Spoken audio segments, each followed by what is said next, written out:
전 세계 가장 많은 사람들이 사용하는 지표 볼린저 밴드죠. 볼린저 밴드는 가격 변동성이 크면 밴드가 커지고 또 횡보하게 되면 밴드가 축소하게 되는 성질을 이용하여 가격 변동성을 시각화해주는 아주 좋은 지표입니다. 볼린저 밴드 구성 요소를 함께 살펴보면 지표에 설정에 들어가 보면 맨 위에 길이 20이라고 써있고 바로 밑에는 기준선 이동평균의 종류라고 써 있습니다. 이건 무슨 뜻이냐면 두 번째 단순 이동이라고 써 있는데 밑에 눌러보면 이동평균 쓸 수 있는 종류가 여러 가지가 있어요. 이 중에 기본값이 단순 이동평균이고요. 그 외에도 여러 가지 이동평균이 있지만 기본값 단순 이동평균을 가장 많이 사용합니다. 그리고 길이는 20으로 되어 있죠. 여기서 말하는 기준선 이동평균이 밴드의 중심을 지나는 바로 이거 파란색 선입니다. 이것이 20 길이값의 단순 이동평균이라는 뜻이고요. 따라서 단순 이동평균 검색해서 차트에 넣고 길이 20으로 해서 차트에 적용해보면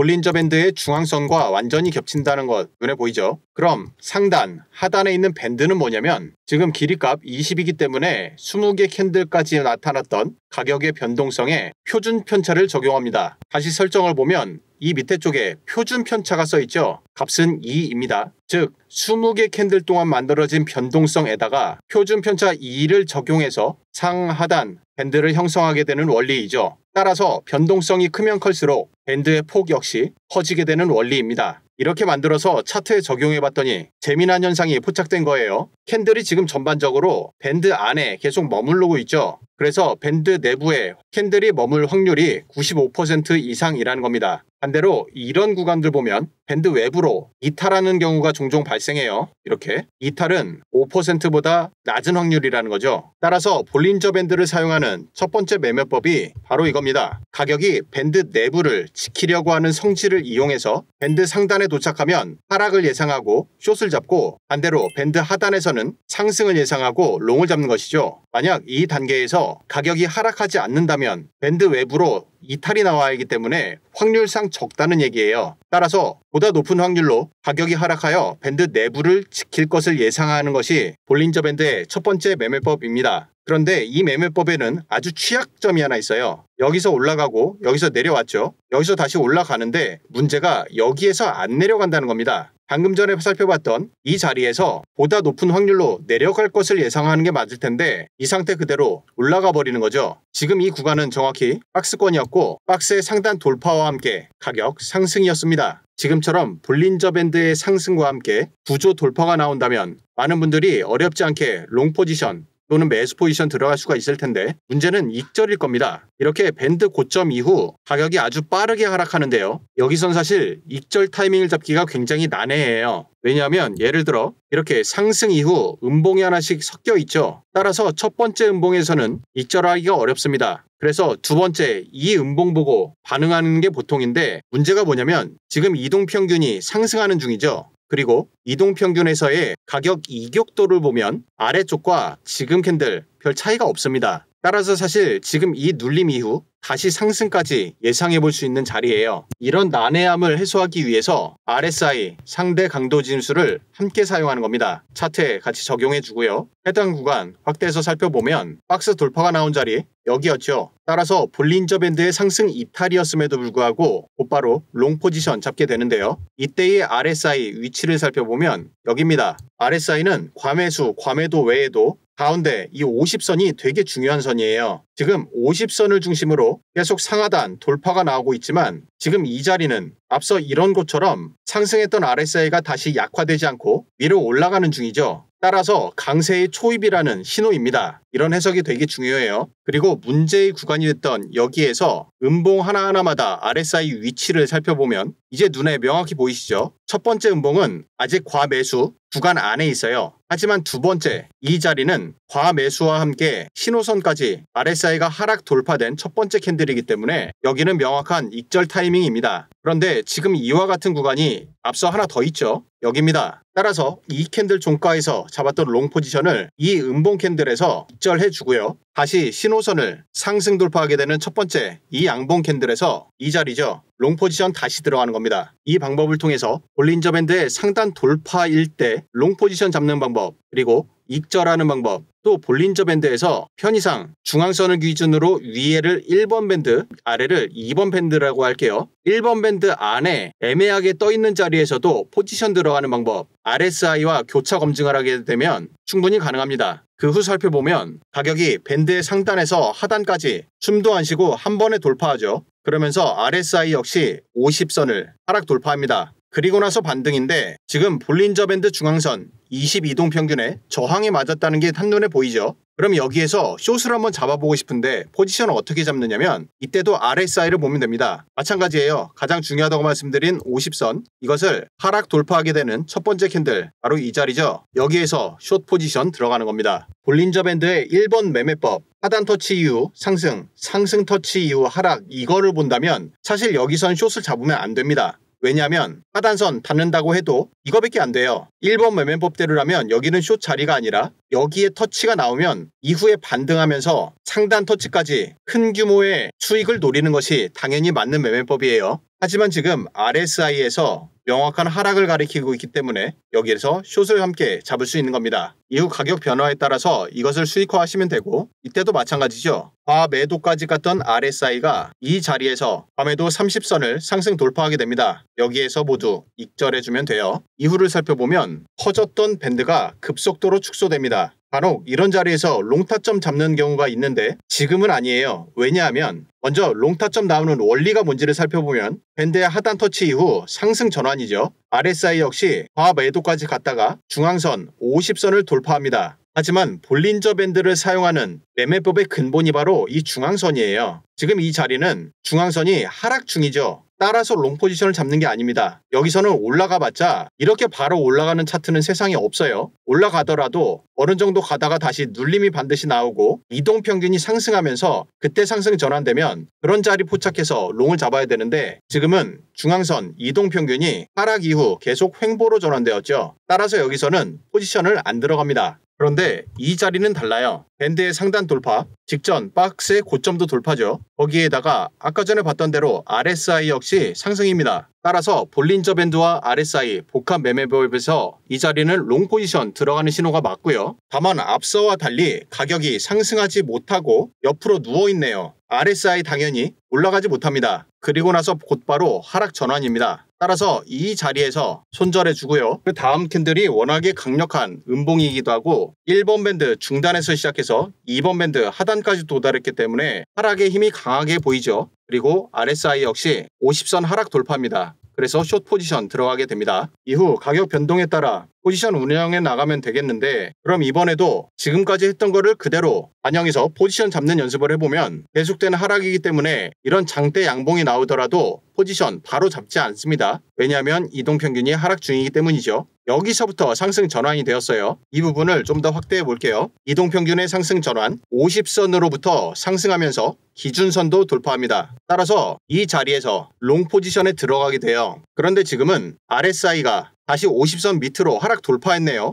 그리고 무엇보다도 중요한 건 이 중앙선입니다. 중앙선을 하락 돌파했죠. 여기에서 손절해 줍니다. 그리고 나서 다음 캔들 살펴보면 장대 양봉이 나왔어요. 그리고 밴드의 상단 터치했죠. 하지만 직전 이 자리에서 롱 포지션에서 손절 한번 겪었기 때문에 곧바로 포지션 진입하지 않고요. 다음 캔들을 하나 더 지켜보고 양봉이면, 네, 지금 양봉이죠. 여기까지 확인하고 나서 롱 포지션 들어가는 겁니다. 그리고 나서 가격 변동에 따라서 포지션 운영해 나가면 되고요. 지금 이렇게 볼린저 밴드와 RSI 병합하는 매매법 살펴보았는데 두 가지 지표 모두 가장 어려운 구간이 사실 이런 데예요. 또 이런데 스퀴즈가 나오면 그 다음에 돌파가 나오는 쪽으로 포지션을 잡지만 곧바로 손절이죠. 이런 경험이 한 번, 두 번 쌓이게 되면 다음번에는 돌파가 나와도 못 들어가게 됩니다. 대표적으로 이런 자리예요. 여기서도 마찬가지로 저점 하락 돌파가 나오지만 들어가기도 어렵고 막상 들어간다 하더라도 RSI의 밤에도 상승 돌파가 여기 한번, 여기 또 한번 이렇게 되죠. 따라서 이 자리에서 숏을 들어간다고 하더라도 먹을 게 안 남아요. 그래서 볼린저 밴드 단독 사용과 지금처럼 볼린저와 RSI 병합 사용 전략에 대해서 챗GPT한테 물어보면 이렇게 결론을 내려줍니다. 먼저 볼린저 밴드 단독 사용은 진입 빈도가 높아요. 매매 타점이 많이 나온다는 얘기죠. 하지만 승률이 대략 50% 수준입니다. 처음 설명드린 것처럼 적용하는 구간은 오로지 하나 박스권밖에 없어요. 그 외에는 쓸 수가 없습니다. 거기에 더해 RSI를 병합하게 되면 진입 빈도 당연히 낮아지죠. 승률은 앞서에 비해 호전됐네요. 대략 60% 수준으로 올라가게 되고요. 볼린저 밴드 단독 매매에서 가장 취약했었던 부분, 바로 추세와 반전 구간에 대응할 수 있다는 것이 장점입니다. 하지만 이 매매에서 가장 큰 문제점이 뭐였냐면 승률을 일부 높일 수는 있지만 여전히 손절이 충분히 많고 무엇보다도 수익을 크게 가져갈 수가 없어요. 중간중간에 계속 자를 수밖에 없습니다. 게다가 횡보권에 대한 가장 큰 또 문제, 볼린저 밴드와 RSI 고질적인 문제점이죠. 그래서 이 문제를 해결하기 위해서 지표를 달리 적용해 볼 겁니다. 이것은 차크라 밴드라고 하는 지표이고 제가 일전에 인도에서 약 6개월 정도 살다 온 적이 있었는데 그때 우여곡절 끝에 가져온 지표입니다. 처음에는 이 지표가 대체 뭔가 싶어서 어리둥절할 뿐이었었는데 약 한 달 정도 이 지표 사용하던 동료의 수익률이 워낙 막강하게 잘 나와서 지표 형성 원리와 함께 매매법 강의를 잠깐 받게 되었습니다. 그리고 나서 이게 엄청난 지표구나 이렇게 느끼게 되기까지 얼마 걸리지 않았어요. 이 지표의 개발자는 인도의 한 소녀였습니다. और साथ ही आपको हेल्प कर सकती है ट्रेलिंग एसएल का यूज करने में। अब आपको एक डिस्क्लेमर मैं पहले ही दे देती हूँ, ये स्ट्रैटेजी स्कैल्पर्स के लिए नहीं है जो 1 मिनट या फिर 5 मिनट्स के टाइम फ्रेम को यूज करते हैं। 이분은 디아 쿠라나라는 트레이더입니다. 부유했던 어린 시절을 뒤로하고 고등학교 무렵 집안이 깡그리 망해 생계를 위해 안 해본 아르바이트가 없다고 하네요. 그러다가 우연히 20대 초반에 트레이딩을 접할 기회가 있었고 아르바이트로 번 돈의 일부를 조금씩 모아 트레이딩을 시작했다고 합니다. 볼린저 밴드, RSI, MACD 등 안 써본 지표가 없는데 워낙 어려서부터 머리가 좋아 어떤 지표를 받아들이고 버릴지 결정이 빨랐다 하네요. 그중 가장 중요하게 받아들인 지표가 바로 볼린저 밴드였고 앞서 살펴본 이 매매법의 단점을 보완하여 새로운 전략을 만든 것이 바로 차크라 밴드입니다. 지표의 구성 요소를 살펴보면 앞서 볼린저 밴드에 1번, 2번 밴드 외에 상단 초록색 밴드와 하단 붉은색 밴드가 추가되어 있죠. 볼린저 밴드는 1번과 2번 두 개만 쓰다 보니까 밴드 외부로 이탈이 발생했을 때 그때 우리 매매 전략을 달리 적용해야 되는 것이 가장 큰 문제입니다. 반면 이 밴드는 예를 들어 이렇게 크게 상승하는 구간을 살펴봐도 상단 고점이 높아지면 높아질수록 밴드 고점도 타고 올라가기 때문에 밴드 이탈이 아예 발생하지 않도록 설계되었습니다. 이런 구간 저점도 마찬가지로 가격이 내려가면서 하단 저점을 찍게 되면 밴드도 같이 실시간으로 내려가는 구조입니다. 그래서 이탈이 없어요. 그리고 지표의 구조도 굉장히 독특한데요. 가운데 있는 이 이동평균처럼 보이는 선이 어떠한 이동평균선과도 달라요. 왜냐하면 이 지표는 어떤 이동평균을 중심으로 만들고 그 중심으로부터 밴드를 형성하는 여타의 다른 지표들과 달리 최고점 그리고 최저점 이것을 중심으로 합니다. 그럼 가운데 선은 뭐냐? 최외곽 밴드에 정확히 중간선을 연결한 것 뿐이에요. 그것이 아주 놀라운 결과를 만들어냅니다. 이건 잠시 후 매매법에서 설명드리고요. 또 밴드의 크기를 보면 지금처럼 변동성이 클 때는 밴드폭이 커지고 변동성이 작아지면 작아질수록 상하단 밴드가 한 점에 모이려고 하죠. 스퀴즈가 발생하는 것까지 확인이 됩니다. 이 지표를 차트에 적용해보면 매매에 굉장히 중요한 요소들을 한눈에 파악할 수 있습니다. 예를 들어 지금의 상승 전환 시점에는 계속해서 고점이 갱신되기 때문에 상단 밴드는 지금처럼 계단을 타고 올라가게 돼요. 반면 하단 밴드는 가격의 상승에 따라서 굴곡 없이 부드럽게 상승해 나갑니다. 그 후 계단 상승이 끝나고 나면 더 이상 가격의 상하단 돌파가 없기 때문에 상단 밴드 역시 부드럽게 낮아지게 되고 하단 밴드의 상승이 유지되면서 스퀴즈 구간을 만든다는 걸 알 수가 있고요. 그리고 두 번째, 이 상하단 외곽 밴드는 말씀드린 것처럼 절대로 뚫리지 않다 보니까 절대적인 지지와 저항으로 사용됩니다. 또한 이 지표를 통해 추세의 강도를 파악할 수 있다는 것이 대단히 큰 장점인데요. 앞서의 하락을 보면 하락의 계단폭이 대략 이 정도가 유지가 되었고 반면 지금 상승의 계단폭이 굉장히 좁습니다. 따라서 상승은 상승이지만 추세가 강하지 않구나 여기까지 판단을 할 수가 있고요. 그리고 또 이런 것도 가능합니다. 하락 추세 중에 아래쪽은 당연히 하락이기 때문에 저점을 갱신하며 계단이 만들어지지만 상단 밴드는 당연히 부드럽게 하락하게 되죠. 그러다가 이 자리에서 계단이 하나 만들어지는데요. 하락 중 만들어지는 이 계단을 통해서 지금이 기술적 반등이고 기준선을 하락 돌파함과 동시에 쇼타점을 잡고 운영할 수가 있게 됩니다. 반대로 상승 때도 마찬가지죠. 상승하던 도중 하단에 과속 방지턱처럼 짧은 계단이 만들어집니다. 따라서 중앙선 상승 돌파하는 자리에서 롱 포지션 운영할 수가 있게 됩니다. 그리고 무엇보다도 제가 이 지표를 욕심내게 됐던 계기가 있었는데 그 첫 번째가 이거예요. 지금 밴드를 보시면 고점의 높이가 계속해서 낮아지죠. 하단 밴드는 계속해서 상승입니다. 따라서 두 개의 밴드가 수렴하는 것을 통해서 지금이 구조적으로 진짜 수렴인지 아니면 발산의 페이크인지 한눈에 보인다는 거예요. 아예 예외가 없이 다 맞아요. 이게 무슨 뜻이냐면 지금 이 자리에서 차크라 밴드를 끄고 볼린저 밴드를 적용해보면 이해가 편할 겁니다. 큰 확산이 두 번에 걸쳐 나오고 바로 스퀴즈네요. 스퀴즈가 짧게 유지되다가 곧바로 확산이죠. 확산 단계가 유지됩니다. 따라서 볼린저 밴드의 확산과 스퀴즈 이론으로 잡아내기 되게 어려운 구간이 쓰다 보면 많다는 거 아실 거예요. 방금 전까지 넓게 보였던 이 볼린저 밴드 폭이 더욱더 급격히 상승하는 볼린저 밴드로 인해서 상대적으로 작아지는 거기 때문에 현재 이 단계에 있는 우리가 다음번의 발산을 예측하기가 되게 어렵습니다. 반면 이 자리에 다시 한번 차크라 밴드를 적용해보면 눈에 보이시나요?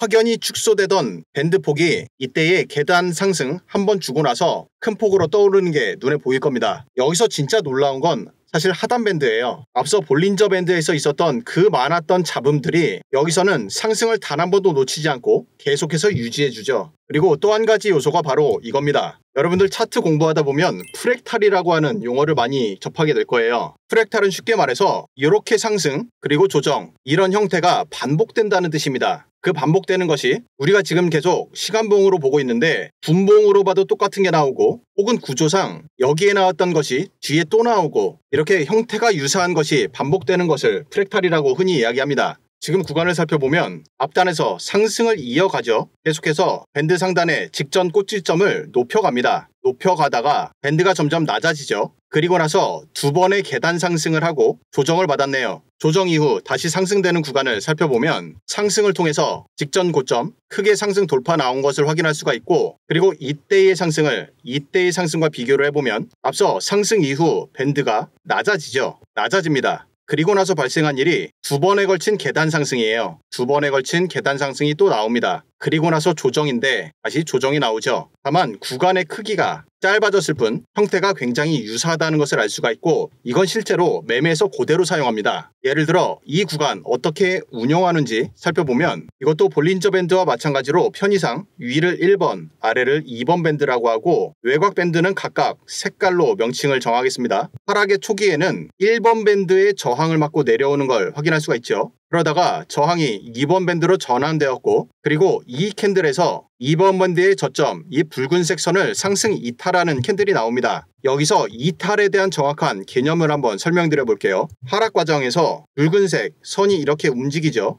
그러면 이 선 위로 올라간 캔들들이 이렇게 눈에 보입니다. 하지만 얘네들은 이탈이 아니에요. 이탈의 정확한 개념은 선으로부터 캔들이 이렇게 위로 떠 올라야 됩니다. 반면 지금은 선 위로 머리가 이렇게 올라오긴 했으나 빨간색 선에 닿고 있죠. 따라서 이건 돌파가 아닙니다. 빨간색 위로 올라오고 선에 닿지 않고 있는 첫 번째 캔들이 바로 이것이죠. 여기를 확대해보면 이 캔들은 꼬리가 빨간색 선에 닿고 있어요. 돌파가 아닙니다. 이게 돌파예요. 이걸 말씀드린 이유가 뭐냐면 앞서 프랙탈의 원리에 대해서 설명드렸는데 하락이 계속해서 유지되기 위해서는 지금과 같은 구조가 깨져선 안 됩니다. 깨지고 나서도 만약 하락이 된다는 거는 좀 더 앞서 이런 자리 살펴봤죠. 여러분들 얼추 알고 있는 파동 이론에 따라서 하락 이후 다시 한 번 더 큰 하락을 만들기 위해서는 이렇게 곧바로 못 내립니다. 다시 한번 큰 하락을 만들기 위해서 기술적인 반등을 만들고 그리고 나서 자유 낙하시키는 것이 가격 움직임에 대한 파동의 원리이죠. 즉 구조를 깨려면 이런 정도로 강력한 힘이 외부에서 개입해 줘야 합니다. 따라서 지금과 같이 구조를 깨고 상승 이탈이 나오는 첫 번째 이 캔들 앞서 한 번도 없었어요. 그래서 여기서 포지션을 잡고 싶지만 우리는 하나 더 기다립니다. 그게 바로 중앙선의 위로 올라오는 이 캔들이에요. 여기서 롱 포지션에 진입하는 것이죠. 하락 구조를 깨트리는 상승 이탈과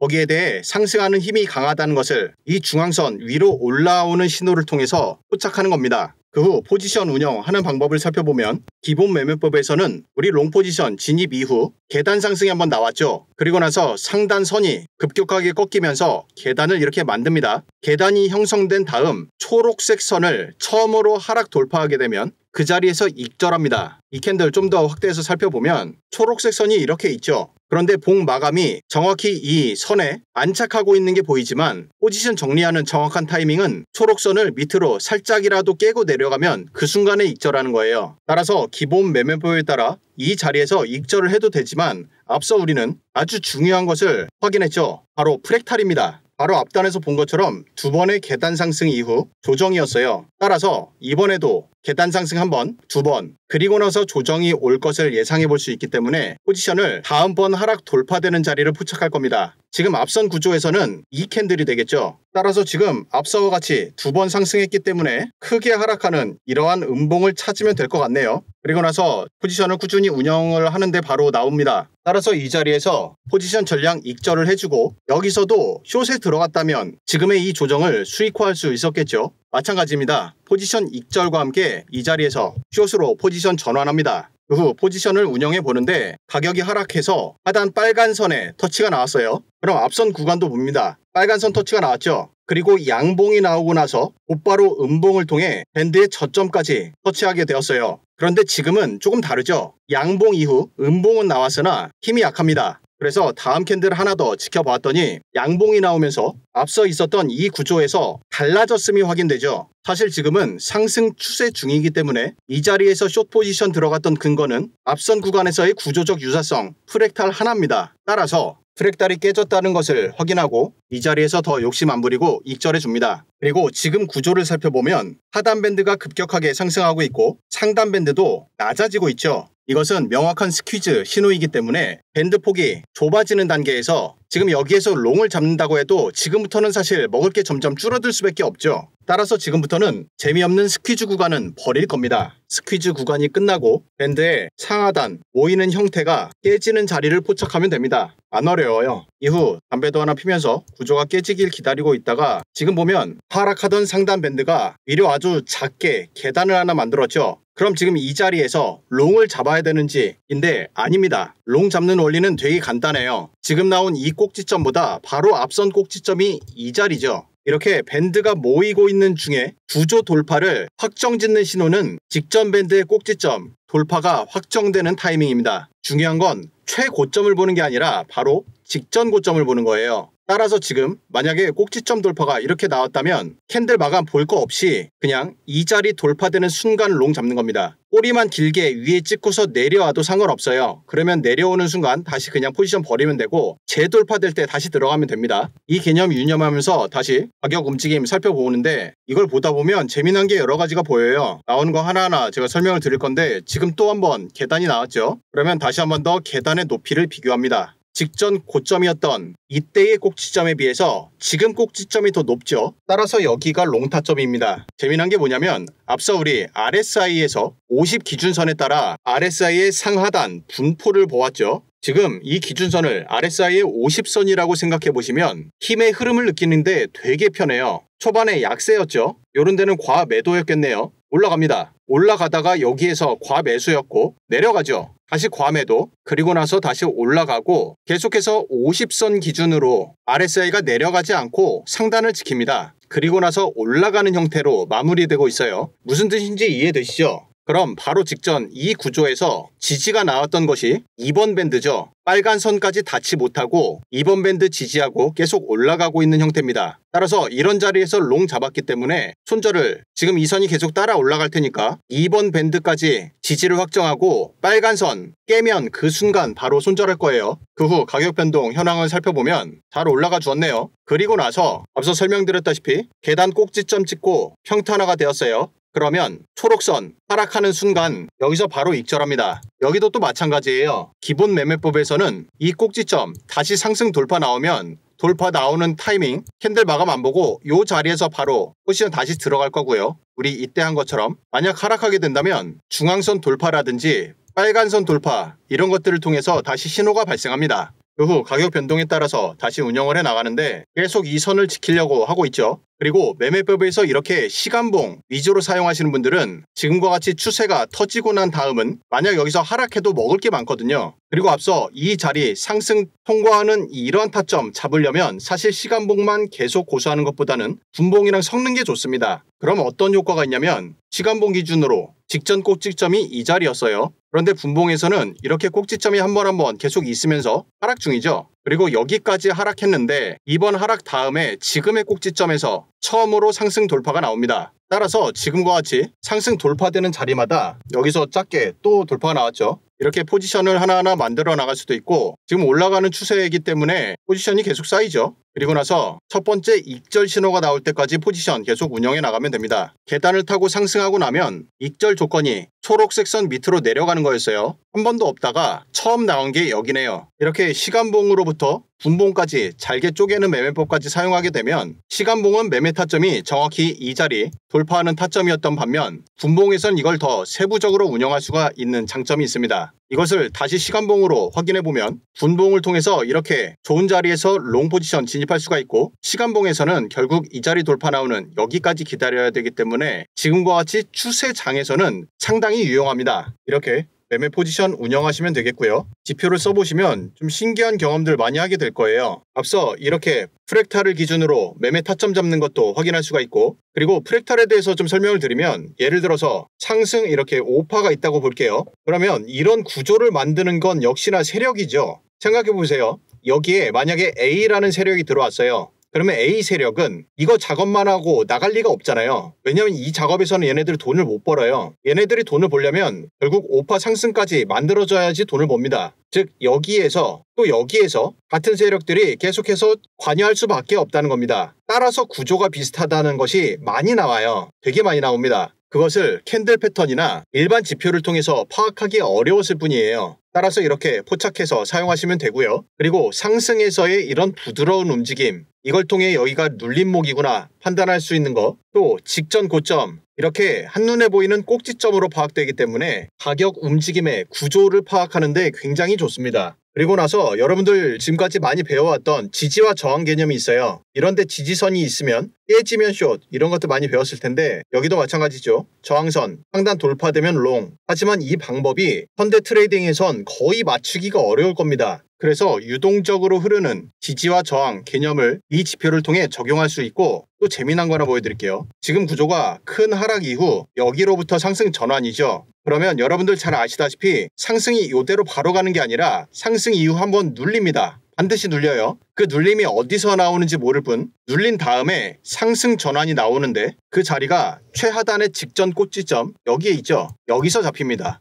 하락도 그렇고 상승도 그렇고 직전 꼭지점을 가지고 쓰는 경우가 되게 많아요. 가령 이런 자리 보면 하락 후 상승 전환인데 여기가 기점이죠. 좀 더 확대해서 보여드리면 직전 꼭지점 정확히 여기 찍고 나서 상승 전환됩니다. 또 볼까요? 하락도 한번 보여드릴게요. 지금 상승 이후 하락 전환이죠. 상승 꼭지점 여기인데 직전 꼭지점 이 자리죠. 여기 저항 찍고 내려갑니다. 이게 확률이 되게 좋아요. 그래서 만약 여러분들이 이 자리를 지표를 끄고 살펴보면 이게 보통은 앞단에 영향을 받게 되는 저항선이 나오는 게 맞는데 저항선을 잡을 거면 뭐 이런 데나 이런 데 이렇게 의미가 큰 데를 잡지 누가 이런 데를 잡겠어요. 그걸 이렇게 포착하는 겁니다. 마지막으로 파동을 또 중요하게 생각하시는 분들 많을 텐데 이걸로 파동 카운팅도 됩니다. 하락에서 1파, 2파, 3파, 4파, 5파 파동을 한눈에 볼 수가 있죠. 이런 단계에서도 매매를 보면 이 구간에서 1번 밴드 저항 맞고 내려오는 게 눈에 보입니다. 따라서 직전 저점, 이 꼭지점이죠. 이걸 돌파하는 여기서 숏에 들어가는데 하단 빨간선 상승 나오는 이 자리에서 익절을 하면 되고요. 그리고서 봤더니 지금 이 자리에서 앞선 구간과 동일한 형태가 또 나오죠. 프랙탈 계속된다고 제가 말씀드렸어요. 그럼 앞선 구간에서 1번 밴드 저항 맞고 내려오는 여기서 숏 잡으면 되겠죠. 우리는 이미 여기서 들어갔지만 앞선 구간을 살펴봤더니 여기선 충분히 들어갈 만한 하니까요. 따라서 이거를 그대로 다음 이 구간에 카피해서 가져옵니다. 그게 여기네요. 따라서 이 자리에서 이번에는 숏에 들어가게 되고 다음번 이 양봉 캔들을 보면 하락 이후 상승 장악형으로 즉 앞서 나왔던 음봉을 잡아먹는 상승 장악형 양봉이 나오는 걸 보고 익절하면 되겠구나. 이런 것도 파악이 되죠. 쭉 갑니다. 쭉 가요. 상승 장악 양봉이 없네요. 계속 갑니다. 그리고 나서 이때 처음으로 상승장악 양봉이 나오네요. 직전 음봉을 잡아먹는 더 큰 양봉. 이렇게 프랙탈을 이용해서 매매하는 것까지 참 재밌는 거 많이 보았죠. 마지막으로 복습해보면 이 중앙선을 RSI의 50 이거의 개념으로 적용할 수 있다고 말씀드렸어요. 앞서 상승 중인데 50선을 여기서 타고 가죠. 여기도 마찬가지입니다. 여기도 그렇죠. 여기도 마찬가지네요. 그리고 나서 계속 상승이에요. 그러면 상승하는 구조에서 형태가 처음 깨지는 자리를 찾는 겁니다. 지금 보시면 50선 지지가 계속 나와요. 50선 지지. 그런데 50선 지지가 몸통으로 깨지는 첫 번째 캔들이 여기죠. 이때의 RSI 값 정확하게 50선 처음으로 하락 돌파되는 자리입니다. 이제 이해가 되시죠? 하락 이후에도 마찬가지예요. 계속된 하락 이후 상승 돌파가 여기죠. 그게 여기입니다. 여러분들이 알고 있는 혹은 배우고 있는 매매 타점에 대한 개념과 가격 흐름에 대한 이해를 높이는데 정말 이만한 지표가 없다고 생각되네요. 이쯤에서 구독, 좋아요 한 번씩 부탁드리고 이 지표는 신청하신 분들께 무료로 공유해 드립니다. 신청을 원하시는 분들은 지금 보고 있는 영상 밑으로 쭉 내려보시면 첫 번째 댓글에 파란색 글씨로 카카오톡 링크가 보이죠? 링크를 클릭하면 나오는 카카오톡 대화창 안에 숫자 2번과 차크라 밴드라고 지표명 메시지로 남겨주시면 한 분 한 분 확인하고 바로 공유해 드립니다. 가격이 어디로 튈지 모른다는 두려움은 누구나 가지고 있습니다. 따라서 유동적으로 흐르는 차트에 더욱 유연하게 대처할 수 있는 매매법이 필요하겠죠. 오늘 영상 여기서 마치도록 하겠습니다. 시청해주셔서 고맙습니다.